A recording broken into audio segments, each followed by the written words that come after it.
Support for this podcast comes from viewers and listeners like you. If you would like to financially contribute to this podcast, please go over to patreon.com/DavrimTV or join us on the live stream, twitch.tv/Davrim.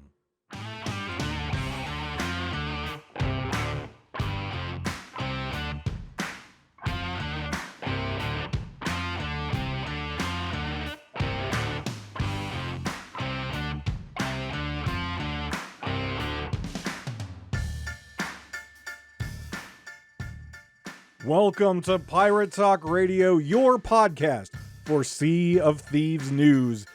There's always something to talk about, whether it be patch notes, whether it be bugs, whether it be exploits, whether it be cosmetics that personally I find beautiful but ugly at the same time.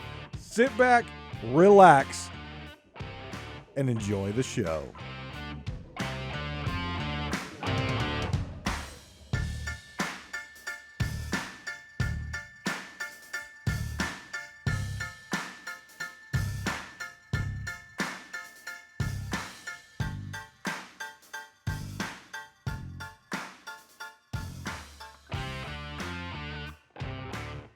Welcome back, guys, to Pirate Talk Radio. This is episode, wait for it, 69. I told you I was going to do it. I told you a couple episodes I was going to do it, so there you go. A little giggity there for your episode 69. And I am finally done with traveling for a little bit. And God, it's been crazy. I haven't had my computer on for like a month, it feels like. It honestly feels like forever. I was able to get, the last episode out and things like that, but it has been insane. I got back, as you heard from last episode, the charity event down in Orlando, Florida. If you wanted to hear the amazing work that my team did at the charity event for Children's Hospitals, you can listen to the start of last episode. But right from that, I got back on the plane, and I immediately got a couple hours of sleep, and then I started to load a truck for a show, a volunteer show. I've done lighting engineering for 22 years now, so I immediately got off the plane, got a couple hours of sleep, and then loaded up a truck for lighting engineer work. And I've been doing that since then. So just finished that show. Outstanding show. The students did a great job. Crowd absolutely loved it. 2-day show in Lancaster, Ohio, and crowd absolutely loved it. Killed it. Was a great time. Audience loved it. And yeah, so closes 22 years of me working that show. And got everything tore down and on the trucks and back at the warehouse yesterday. So I am tired. I was talking to Captain Logan this morning, and I told him, he's like, I haven't heard from you for a bit. I'm like, that's because I haven't been around. I have literally been in my house in the past month and a half, less than I have been out of my house. And as someone who's been working from home for like 2 years, that tells you a lot. Someone who doesn't like to go out very often, being out of my house more than in my house is absolutely insane. So, but now the travel's pretty much concluded for a month or 2 months or whatever. We're going to get back in the schedule. So I know I don't think I've streamed now for a month. I think I was updating my schedule for this week now that we're back. This week we'll be on Twitch. Well, by the time this episode comes out, we'll already be back on streaming. But Monday, the 9th, Tuesday, Wednesday, and then Saturday and Sunday. Saturday being Sea of Thieves Community Day, which we'll talk about in a little bit. So that'll be fun. But back on the normal schedule, at least for a couple weeks here. So podcasts should be coming out on a normal schedule, not just, oh, look, Davrim put out the Pirate Talk Radio in the middle of the week. Oh, look, but Davrim put out Pirate Talk Radio at the end of the week. Hopefully we'll be back on a normal schedule, now that my traveling has slowed down for a little bit. So, thank you all for your patience. Thank you all for listening. I know that I've got, emails and I've got direct messages and things from folks from the past couple episodes. Some I was able to respond to while I was on the road, but some I haven't. So thank you again, everyone, for the patience, and thank you for tuning in and listening and all that stuff. So we've got a bit to cover. Since the last episode, we had an official Sea of Thieves podcast come out. So I want to talk a little bit about that. This was a more interesting one for me to listen to and kind of break down. We got a lot of news, especially with Community Day coming up. And then I want to dive into and talk about the Legend of the Veil, the new pirate legend voyage, which I'm going to tell you right now, I think is absolutely outstanding. I think they did a great job with this, and I hope moving forward they revamp some of their other voyages to be more like this. Maybe not as cinematic, right? Because that takes a lot of work.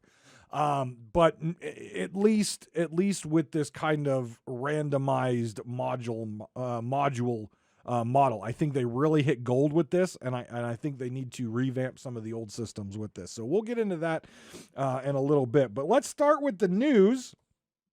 Got a bit of news coming up, namely Community Day. So Community Day will be May 14th. That's this Saturday, the Saturday following the release of this podcast. And I will be live. I usually go live around 4 p.m. Eastern Standard Time on Saturday. But I will be sailing with Captain Logan. We'll probably have some other folks with us as well. We're still determining what we want to do on that day, but we really want to be out there. Because the Keelhauled podcast has an absolutely outstanding community. Pirate Talk Radio has an outstanding and growing community. And so we want to make sure we're out there so people can tune in and watch maybe while they're sailing or if you have to work or something like that. So you can tune in and be part of Community Day with us. So we'll definitely both be live sailing together on our normal Saturday, 2 podcasters, 1 boat. And I'm sure we'll come up with some crazy and fun stuff. And it's always a laugh. Logan always tries to get under my skin, which he usually succeeds in doing on something. But hopefully we've got a good, we'll have a good Community Day. I'm going to knock on my particle board desk here and say, I hope Sea of Thieves learned from their last Community Day, and I hope they have a lot of servers on backup, because last time their servers didn't exactly do so well once the day got rolling on. So hopefully they've got that sorted, and we're going to have an outstanding Community Day this time. So as far as the perks that you will get on Community Day, first off, all day from 10 a.m. to 10 a.m. So 10 a.m. BST on the 14th to 10 a.m. BST on the 15th, you will receive double gold and rep for that entire time. Logging in during that time, you will also receive a free flag. They did a flag last Community Day. They're doing a flag this time, and a free emote. So make sure you try to log in at least to get your login bonuses, if nothing else. Remember, you can use the Xbox Cloud service if you have the Xbox Gold. You could use the cloud service on your mobile phone or your iPad or whatever else. If you're traveling and not by your computer or your Xbox, you can always use your mobile device and use the cloud service website, log in at least to get your login bonus. So remember that you have that tool if you have the Xbox Gold feature. They're also doing Emporium sales, and they will also be doing their IRL Sea of Thieves shop sale. The rare shop for Sea of Thieves will also have sales. So if there are t-shirts or hoodies, or there's some really cool artwork to hang on your walls, if you want some Sea of Thieves swag, there's going to be sales going on. I know I'm going to be looking into that stuff, obviously, to get ready for Sea of Thieves Fest in July over in England. Obviously I'm gonna try to. I didn't see last time I was on the shop a zip up hoodie, and I am that. You get me a zip up hoodie, and I will love you forever. Zip up hoodies are my favorite thing in the world. I hate pullover hoodies. But obviously I will try to try to drop in and support them via that sale. The Emporium sale is going on, so if there's any Emporium items that you are hoping to get your hands on, if they're in the Emporium, this would be the time to purchase, so that way you can get the most bang for your ancient coin. Throw a couple bucks their way to get some ancient coin and get some of those cosmetics that have been in the store and now they'll be on sale. Now, as far as the multiplier bonus, last community day, the multiplier bonus was gold. And I think it got a little out of hand because I think the math came down to 14 times, something like that, the value of the item you're selling with all the multipliers and stuff. So it got a little out of hand as far as the gold. This time, though, and I think they're choosing the right thing to do. Though everyone loves gold, obviously there's a lot of cosmetics to purchase with gold in the game. But I think they're doing the right thing as far as their season pass is concerned. The multiplier now that we will be able to unlock throughout Community Day will actually be renowned. So as you use the hashtag on social media, you share your videos, your screenshots, whatever you're sharing out there, sharing their tweets, we will be leveling up the Community Day. I'm going to call it the Community Day Emissary flag. We'll be leveling that up throughout the day, and the higher it gets, the more multiplier we will get on our renown. Now, I already have my renown 100 done. And per my statement, if I get to level 100, I will purchase the season pass. And though there is nothing in this season pass that I remotely think looks good, I know a lot of people out there like some of the stuff, but I don't think any of it looks good. As far as my pirate's concerned or my style is concerned, I did purchase the season pass, so I did fulfill my my seasonal statement to rares. If I get to rank 100 in the time that I play, I will throw the $10 at them and purchase the season pass. So I did do that. But if you haven't got your season pass done, Community Day is going to be an excellent time for you to knock out as much as that season pass as you can. We only have a couple weeks left in this season. Season 7 is right on the horizon. So make sure you get in there. If there are things you want to unlock, maybe it's the flowered headband or whatever you want to unlock. Maybe it's the Pirate Legends sword at the end of the season pass for all you Pirate Legends out there, which looks cool, except it glows. That's my issue with it. It glows. I wish it didn't, but it glows. That's how it goes. But make sure you're in Community Day doing what you can to unlock that renown. And if your community members out there with 100 renown, make sure you're out there on social media, if you have social media, sharing out the stuff so we can help level up that Community Day Emissary flag so the rest of the community can take part. Because remember, this is Community Day. Obviously, there's going to be PvP out there. There's going to be PvE. But this is our time each season to really honor the community. Sea of Thieves has a great community. Yes, there are outliers on all sides, toxicity and stuff like that. Absolutely. But every game has that. Sea of Thieves has a wonderful, wonderful, amazing community all around. And this is our time to celebrate as a community and have a good time and get some rewards out of it. So make sure you're taking part in that. If you are a streamer or if you are interested in streaming, Sea of Thieves drops will be available for all Sea of Thieves streamers on the Community Day. So 14th, all Sea of Thieves streamers will have access to drops. It appears it's going to be the Gilded Phoenix Banjo, though it doesn't say that. That is what the image looks like, but it does say, watch for 20, 30 minutes and earn a reward. It doesn't specifically say the banjo. The banjo just happens to be the picture on the promo. So I assume that that's what the drop is going to be, but we'll find out on probably close to that day or that day. So if you're a streamer out there, make sure you get live and have your opportunity to share drops with the community. And if you're out there and you're just a viewer or maybe you don't watch Twitch a whole lot, get out there and support the community. If you come by my stream or Logan's stream and want to hang out with us, but also just go out and check out some of the Sea of Thieves streamers that may have 0, 1, 2, up to 10 viewers. Give them some love and support. You don't necessarily have to throw bits or subs or anything at them, but at least get in there and chat a little bit and you really just show how awesome the Sea of Thieves community is. So again, if you want to stop by the two podcasters, one boat stream, by all means, we welcome you. We have a good time. We answer questions. We talk, but also get out there and support all the other creators that are logged in to enjoy having drops. So there you go. The other item that is up for grabs for Community Day is the infamous or the famous creator hat.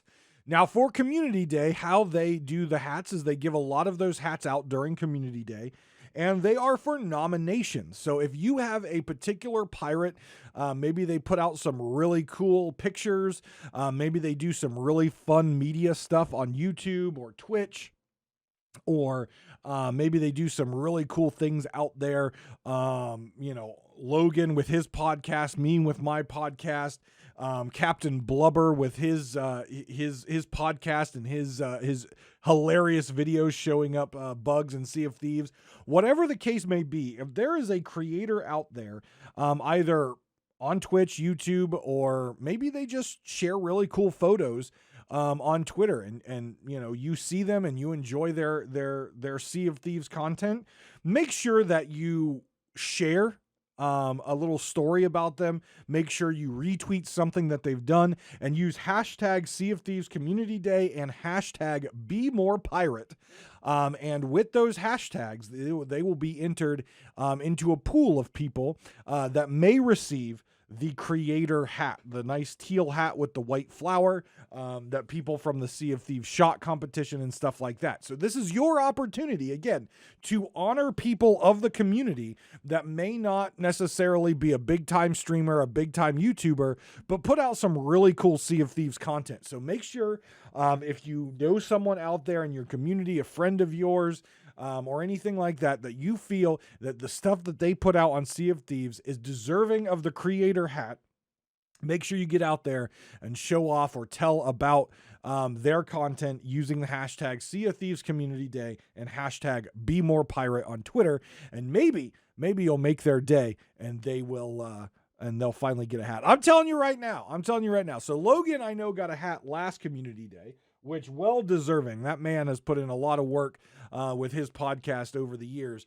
I can tell you this. I'm going to throw my stake in the ground and say this.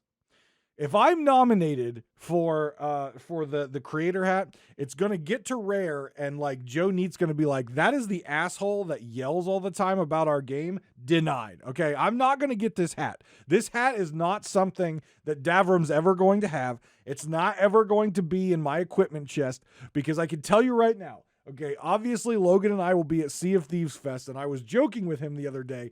I'm like, I'm telling you, the people at Sea of Thieves Fest have not announced us going to be there, because they're terrified that if Rare staff who wants to come to Sea of Thieves Fest finds out that loud asshole Davrim is going to be there, they're going to run away in the other direction. So it was a joke to start with, and then I started to think about it more deeply, and I'm like, that might actually be real. Sea of Thieves Fest, I'm very honored that I'm going to be there, and I apologize if my presence scares off any of the Rare people. I don't try. It's just that I won't bite them, I promise. I might ask them questions about why they do certain stupid things that they do, but I won't bite them, I swear. Unless they taste good and I'm hungry, then I might. But, it's a pirate's life for me, mate. So there you go. If you want to nominate anyone, just know that if you nominate me, Rare is just going to decline it based on principle, okay? Davrim, the Storm always has to find him. The Kraken always has to find him. He gets on dead servers and he can't complete the Shrouded Deep. It's just, look, I have a black mark on me. The black spot from Pirates of the Caribbean. Joe Neat sprouted tentacles and wrapped his hand around my hand and gave me the Sea of Thieves black spot, okay? That's just how it is. I'm okay with it. I can live with the black spot. I'm cool. I'm cool with it. Black spot Davrim. It's fine. That can be... Look, Joe, if you ever feel like I need to be a skeletal captain in the game, you can call me Black Spot Davrim. It's fine. I approve of it. You can even make him like this really dinky, weak skeleton that you just like sneeze on and he falls over just for your amusement. And that's fine. Call him Black Spot Davrim. Make him a one-shot skeleton that you just throw a banana at and he falls over. I'm okay with it. So the official Sea of Thieves podcast. Now, the official Sea of Thieves podcast this time was dedicated to talking about adventures, both the ones they've done and the one that just happened, the Shrouded Deep, which if you haven't heard my review of the Shrouded Deep, be prepared. It's last episode. It's episode 68. I almost lost my voice because I was very passionate about my response to this particular adventure. I won't go into it again. I promise. I'll save all of your ears about it. You can go back and watch the last episode. But I was anxious to see what they were going to talk about with adventures, specifically getting into pros, cons, what they've learned so far, and what they plan to do in the future. And I was quite pleased with some of the things they said, but I was also a little disappointed in some of the things they said. So let's just start from the top here. Mike mentioned that Flameheart, the Flameheart story arc, which we are still in, even though Flameheart is not floating in the sky anymore. It's obviously the story arc that we're still in. And even though this Adventure 3, The Shrouded Deep, is the conclusion, I will put the conclusion of the first three. The first trilogy of adventures, this was the conclusion, but it did not conclude the Flameheart storyline.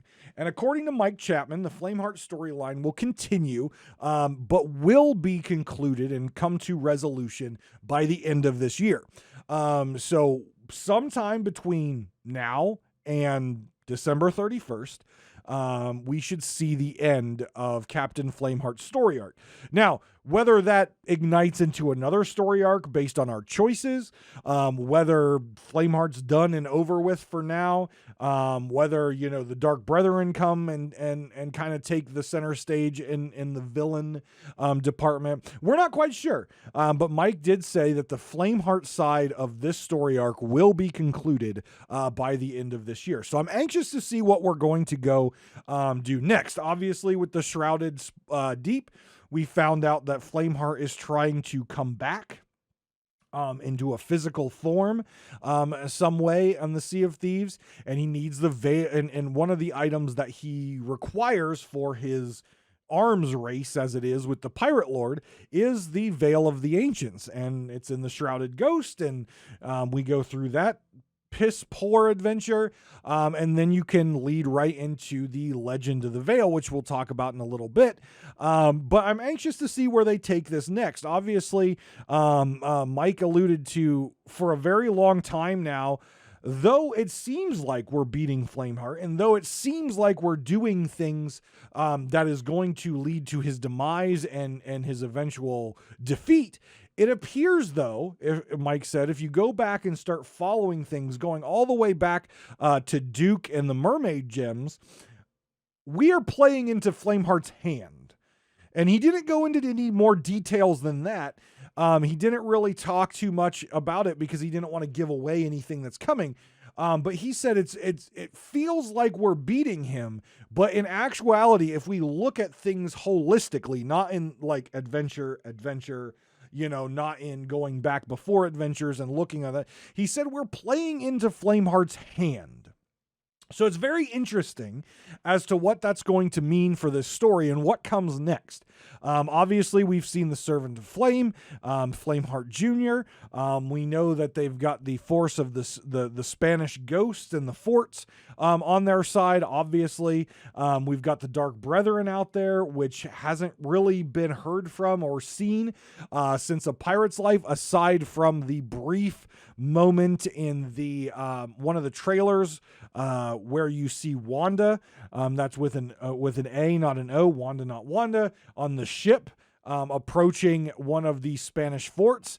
So that is the first time we've really seen the Dark Brethren outside of A Pirate's Life. So obviously they could still play in a role in this because they are not allied with Flameheart. But I'm anxious to see where they go now. We obviously have the Veil of the Ancients. It was given to the Pirate Lord. We've now empowered it through the new Pirate Legend voyage. So what happens next? We took the weapon Flameheart wants. We appear to have stopped his plans, as it seems right now. But are we really playing into his hands? Are we doing exactly what Flameheart wants us to do? So it's very anxious. I'm very anxious to see where they go with this. We haven't had our choice yet, to our knowledge. to my knowledge, everything that we've done so far has been scripted, and there's been no choice. And I know that was part of what was supposed to happen in these adventures were choices that then paint the future of the Sea of Thieves. And to my knowledge, and from what I've seen, we haven't had that choice yet. Now, maybe in the next adventure, when we see that come out, maybe that's where we'll start to get our choices. And we'll start to be able to craft the future of Sea of Thieves. Also, the mystery. The mystery has not been released yet, at least to our knowledge. No one's found anything to kick off that mystery. So to our knowledge right now, the mystery is still not in the game. And again, that mystery is supposed to be a murder mystery. A lot of us believe it's going to be the murder mystery of the Pirate Lord himself. We know he's obviously dead. He's a spirit. We know that he's got 3 daggers in his back, but aside from that, we don't know a whole lot about what transpired and what eventually caused him to die. So that's what we think the murder mystery is, but again, we don't know. We don't know yet. Sea of Thieves is a master of throwing wrenches in everyone's plans when we speculate. But hopefully we'll get that mystery going soon, and people will be able to theory craft and get in there and start to have really fun community engagement like they did with the skeletal runes a few months back. So those things are still not there, but it's definite for sure that we may think we're beating and winning against Flameheart, but it seems like, based on what Mr. Chapman says, we might not actually be doing as well as we thought. They also were talking, they brought one of the game designers in who did a lot of work with Fort of the Damned, did Adventure 1, I believe, and has now been assigned to Adventure 6, which, based on the 1, 2, 3, 4, 5, 6, 6 should be another epic conclusion to the next trilogy of adventures. And obviously, the Fort of the Damned has been a lasting thing, and he worked on the original Hungering Deep, I believe, as well. I think they said that on the thing. He was either that or he was working for Community at the time. But obviously a gentleman that he has done a lot of work in some of the more lasting and more impactful events that have hit Sea of Thieves. So I'm anxious to see what he can conjure up for the end of the next trilogy. But it is very clear that Sea of Thieves has already started to work on as far forward as Adventure 6. And even John mentioned that he's played a little bit of Adventure 6. So it's even at a point where it sounds to be even playable in their testing world, their development world. Not the insider world, but their testing world and their development world. So I did a whole episode on what I believe was the development cycle of Sea of Thieves, and that plays very much into what I thought the development cycle of Sea of Thieves is. Where we're talking right now, Season 7 is right on the horizon. It's pretty much in a launch-ready state. Just final tweaks are being made. Obviously, Season 8 is well into development, probably getting to a point where it's concluding and about ready to go to insiders.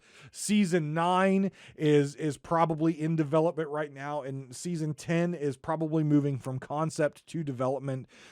Just like we see with these adventures, if they're already at a point now where they've got at least a little bit of playtime in on Adventure 6, that means 4 and 5 are already in more of a cleanup phase. 4 is probably already done with last week's. 5 is probably finishing up development. 6 in early stages of development. You know, the next trilogy is probably in the whiteboarding phase or starting to move to development. So I think I have, based on all these little nuggets that have been shared, a pretty good handle on what Rare's development cycle is.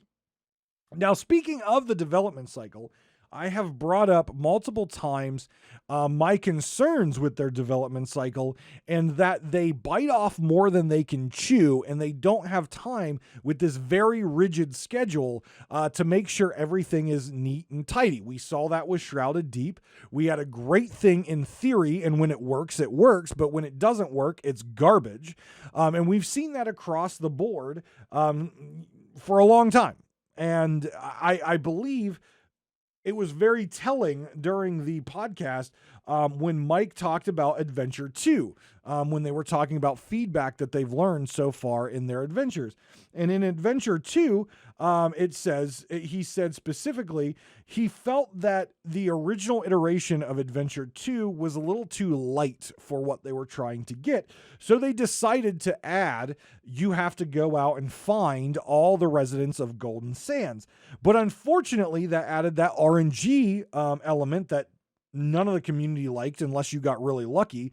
Most of us spent hours upon hours trying to find that last person or the last two people.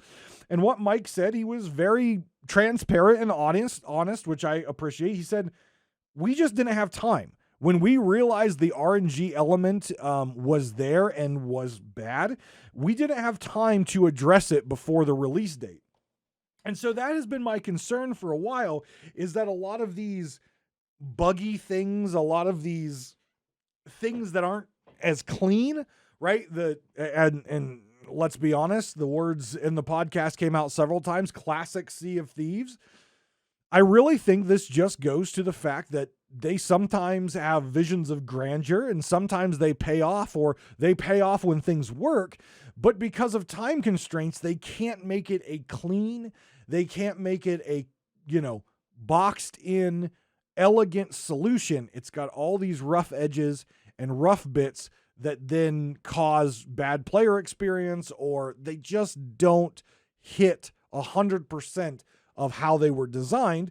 And I've said it for a while that I think their dev cycle with these very rigid release dates, though I like rigid release dates because I know what's coming up, rigid release dates then allow you to not be able to make sure everything is clean, neat, and tidy when you eventually set it off into the wild blue yonder. And I think, Mike was very honest about it and said, we just didn't have time. We had to get it out, and we just had to say, look, the RNG element's going to be there.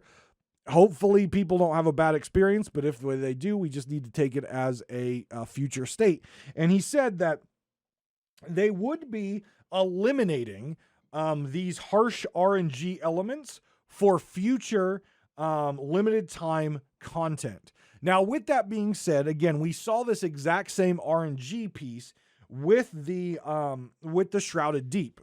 If you watch my YouTube video on it, I sat for hours, and then I had bugs where I didn't get credit for summoning the Shrouded Ghost. And I just had a miserable player experience. And though I spent hours doing it, other people spent twice as long, 3 times as long as I did, waiting for those players to come by.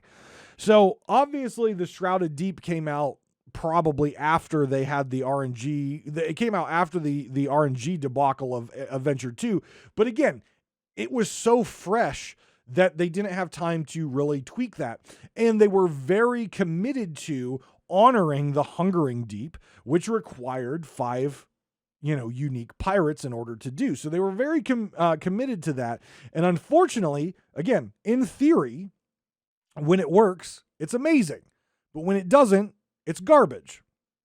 In theory, it's amazing. In reality, with the state of the servers and player base, it doesn't work well in reality.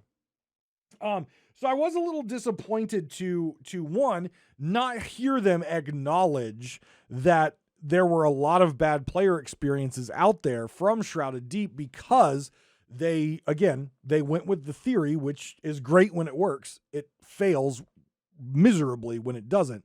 I really wanted to hear them say, we were really committed to the 5. We thought it was going to work out, and it was a miss. I really wanted to hear them say that.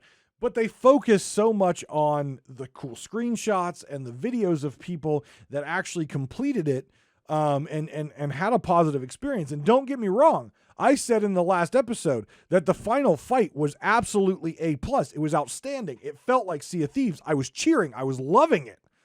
It was the lead up. It was the summoning. That was the issue.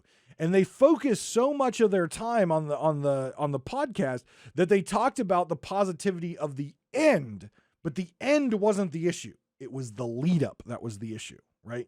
And they didn't say anything about that. They didn't talk about that, and they didn't address that so many players had poor experience and many players didn't get it done because of the harsh RNG element of depending on other players and understanding that most Sea of Thieves players crank this stuff out in the first couple days.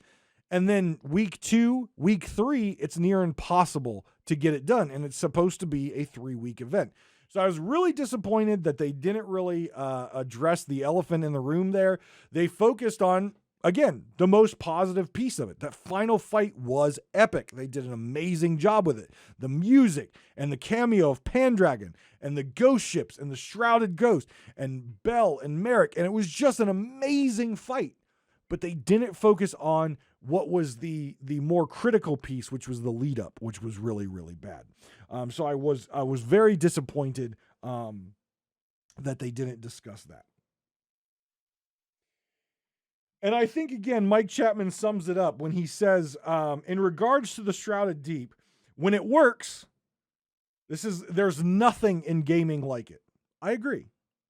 But if you have that chance of catastrophe, it's classic Sea of Thieves. And I think when he said catastrophe, I believe he was talking about potentially doing all this and getting into PvP and having a hostile interaction with another player, not a community-friendly, let's get this event interaction with another player. I think that's what he meant by catastrophe. When I heard it, I thought, yeah, classic Sea of Thieves. When it works, it's great. But when it doesn't, it's freaking hot, smelly garbage. That's kind of how I read it as catastrophe, because my experience with Shrouded Deep was hot, smelly, disgusting garbage. I did not have the positive impact that so many players had because, again, I didn't do it in the first couple of days. So I struggled for hours trying to find people and eventually had to work with some friends in a community day in order to get it. And even then, it bugged out and I didn't get credit for summoning, even though I was one of the 5 pirates there. So again, it is classic Sea of Thieves. When it works, it's gorgeous. When it doesn't, God, it is rotten, nasty, just filth. Absolutely nasty filth. So I was, again, disappointed that they didn't talk too much or at length about those negative experiences and what they're going to do in the future. I get honoring Hungering Deep. It was your first big release, your first big event, your first big thing, and honoring that was great.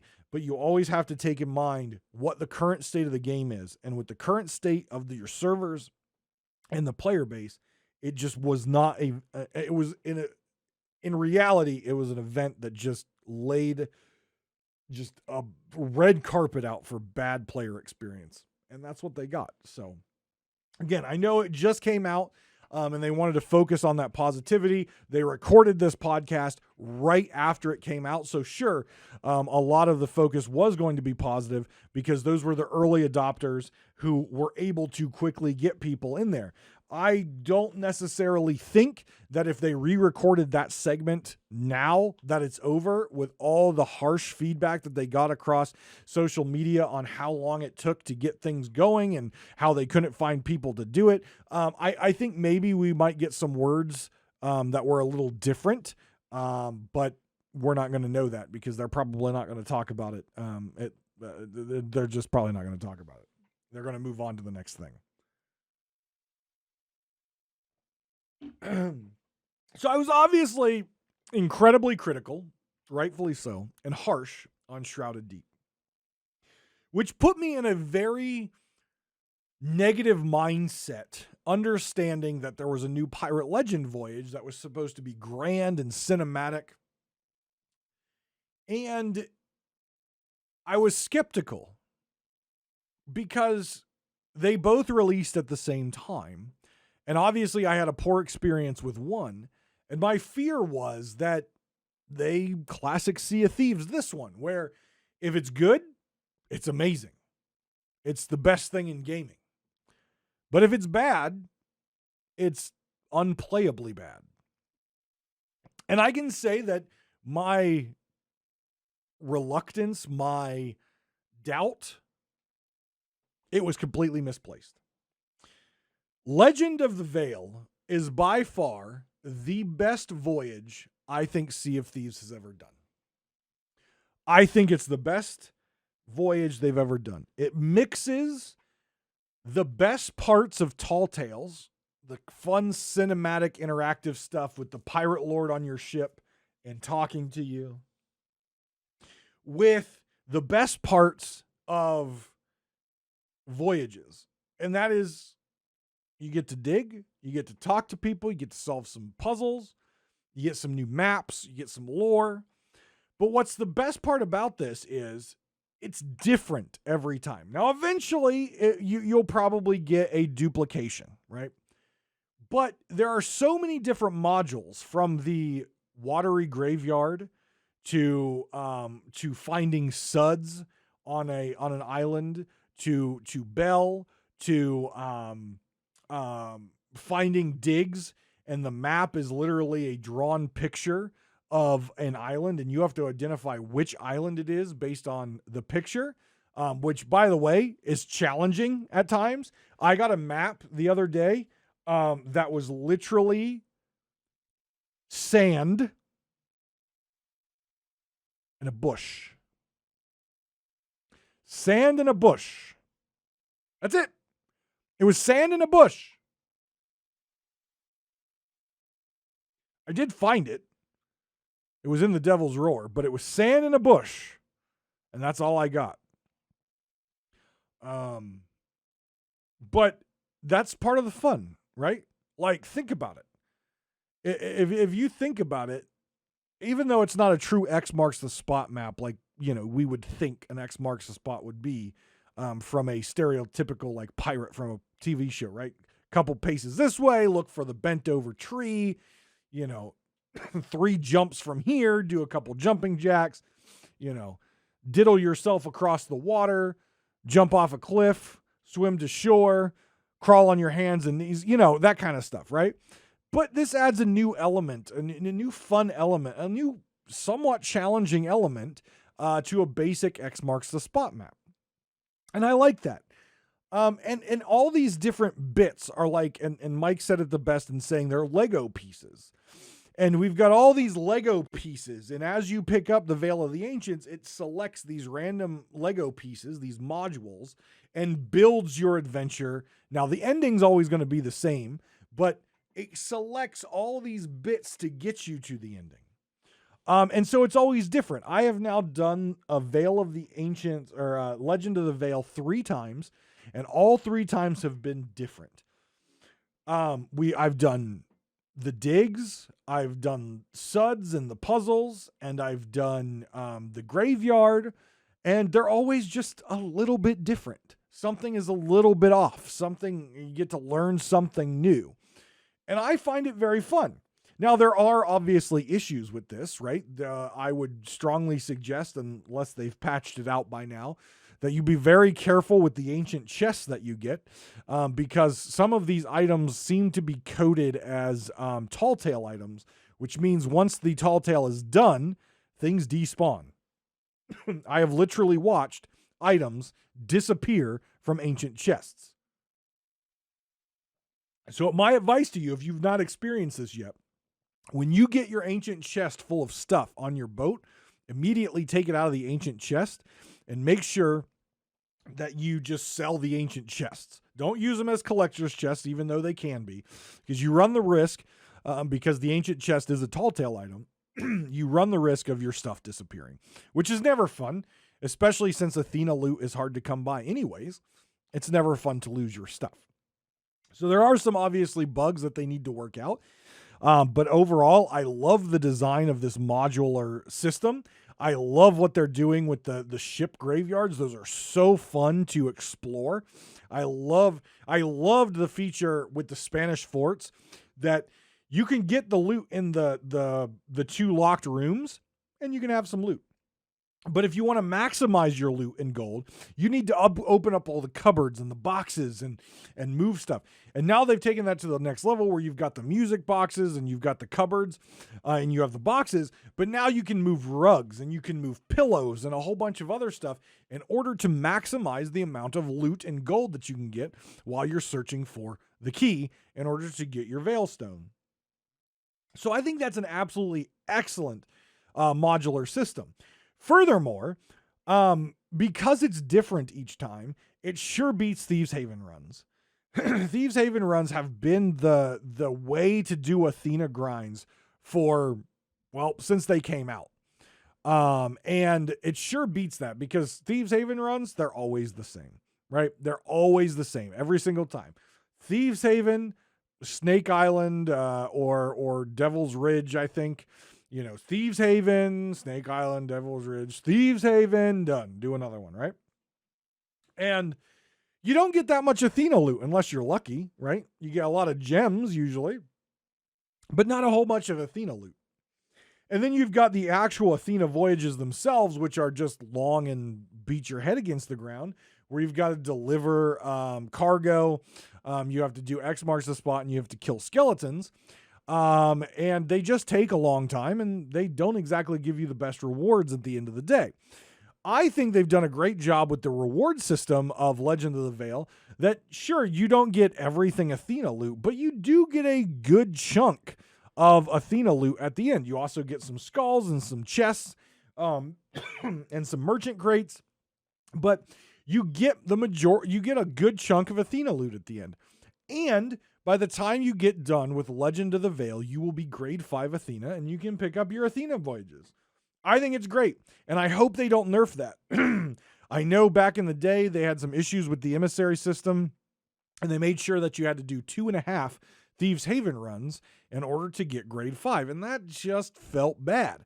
Now you do one voyage and you hit grade 5, so you can sell your loot at the max value, and you can go do your emissary quest if you wish. It also means there's going to be more potential as a Reaper to run into a high grade Athena to get your flag commendations turned in and get some good steals in. So I think I think it's excellent design there.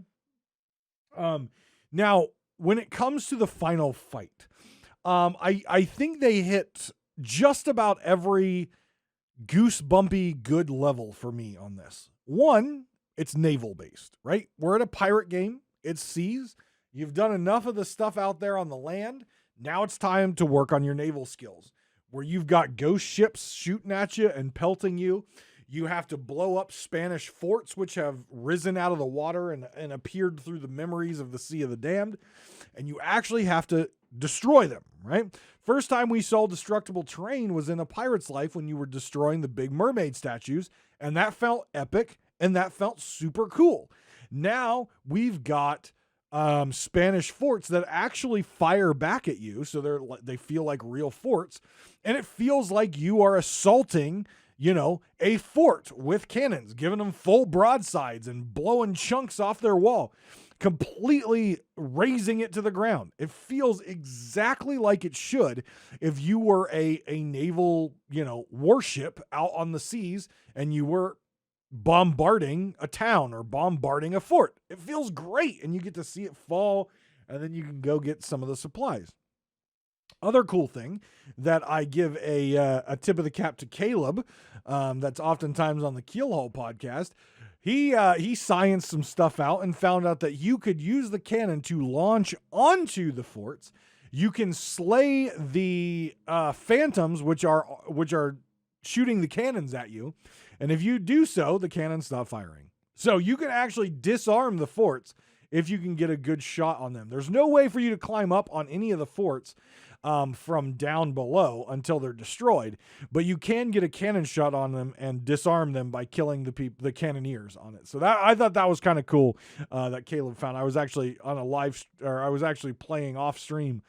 And he was in the Discord, and he mentioned that he was doing that. It was pretty cool. But and then you kill the 3 forts, and then you get the big fort, which has a lot of bits. It actually feels like you're assaulting almost like a town, because it has so many bits that you have to blow up, and it falls to the ground. And then you go on, you get your loot, and you complete the quest. With that being said, because of how this was designed, it's really easy for a Tucker to get on the final fort once it's unlocked and wait until you blow it up. And then before you can get parked, they can get up there and grab your Athena chest and get on the move. So what I would suggest in this is, as you're blowing up the fort, make sure you're starting to slow your ship down if you can. You might take additional damage, but place yourself near that dock area so that way you can watch out for people who might be there to steal your loot. And so you're coming to a stop there once you destroy the entire fort. Leave the bits in the front up, so that's the last thing you have to destroy, and you're already setting yourself up to have eyes on your prize. Because as soon as it falls down, the loot is there and it's up on the top, so it's easily available to steal. And I've seen that many times in not only YouTube videos, but also on live streams, that happening to people. So make sure that you're getting yourself in a good position on that dock in order to protect your loot from the event that you just completed. But overall, I was completely just blown away by how good Legend of the Veil was in comparison to how bad Shrouded Deep was, especially the lead up. The final fight, awesome, but that lead up just really killed Shrouded Deep for me. There was nothing so far in 3 Legend of the Veil voyages that has killed Legend of the Veil for me. I think it's great. I think the modules are great. I think the repeatability is amazing. and it's awesome. It's awesome. That paired with the increase in the Athena level obviously is pushing people out there to take part in this new voyage. So a lot of fun interaction, either hostile or friendly, can go on right now in the Sea of Thieves. And I think, I'm just going to throw this out there, I think Rare should really look in a future season, and based on some of the roadmap items, we may see it. I think this modular system that they used in Legend of the Veil needs to be moved over and started to be used in Gold Hoarder voyages and Merchant voyages and Order of Souls voyages to really bring life back to the older content that in my mind has fallen by the wayside, has kind of went out to date. I've talked multiple times about their need to refresh things like the Devil's Roar, refresh the voyages system, refresh the value of loot, right? Because everyone believes that an Athena chest, the chest of legend steel, is still the pinnacle of steals in Sea of Thieves. But it's not the most valuable item out there. It's not even the most rare item out there. But it's still put on that pedestal. But it's not as valuable. And I really think over the next couple months and maybe throughout the rest of the year, I would like to see them take the time and use some of their season and some of their content updates to refresh some of those old systems and take them from dusty in the attic that is just kind of like, okay, we just do it because it's there and it's what we, and kind of refresh it and bring it back to something that's more like Legend of the Veil. You don't have to put all the cinematics in it.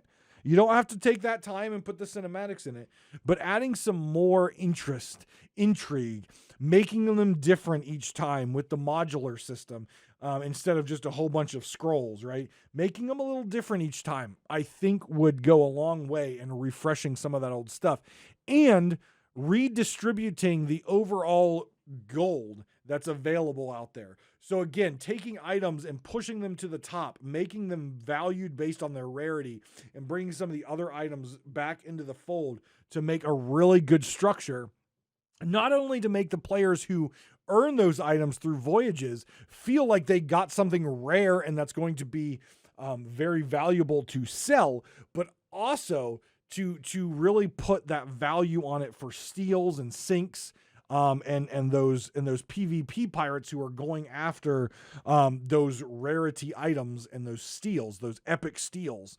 I think really just looking at the overall value of their items would go a long way to refresh some of the stuff. I know Mike in the podcast mentioned that they're looking at ways of revamping the Devil's Roar moving forward, because let's be honest, that place is a ghost town.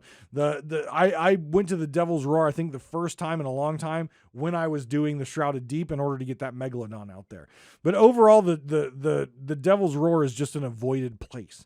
I think it really needs to be looked at, revamped, and new systems to be put in place out there, because the gold modifier of doing things out there just isn't enough anymore to get people out there to deal with the volcanoes and everything else you have to deal with in the roar. It's just not worth it. And I know that the Legend of the Veil does take you out there, which is a good start, right? Let's continue to work on those modules with the other trading companies so we can get to a point where the Devil's Roar might not be something people want to go out to, but at least it's something that people do have to go out to, or that people are choosing to go out to, because again, risk versus reward. The reward I'm getting back is worth the risk of dealing with the weather or the environment that we see out there. For those of you who were upset about the